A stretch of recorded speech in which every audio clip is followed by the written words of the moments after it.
This is day 4 of testing recipes for my restaurant, and today I'm making chicken pot pie. The ultimate comfort food. If you haven't had a good pot pie, you are seriously missing out on life. Think about a creamy, flavorful filling full of vegetables and chicken topped with a crisp, flaky crust. The best part is that you can use any vegetables you have available, make it ahead of time, and you can also freeze it. All you need to do is grill and shred some chicken. You can also use ready-made rotisserie chicken. Then in the same pan, saute some vegetables in butter, add flour and cook it well. Pour in some chicken stock. I used homemade followed by some milk. You're gonna cook this till it thickens, then add your shredded chicken, season your filling, and finally put your frozen peas and corn. Okay, that looks so good. Now for the crust, I use ready-made puff pastry because honestly it's cheaper and makes life so much easier. I cut it in small squares and arranged it neatly over the filling. Brush the top with egg wash and pop it in the oven to bake for about 30 minutes. Oh my god, how gorgeous does that pie look, and it sounds even better.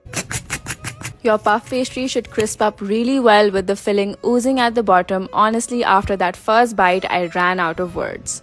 It's so good.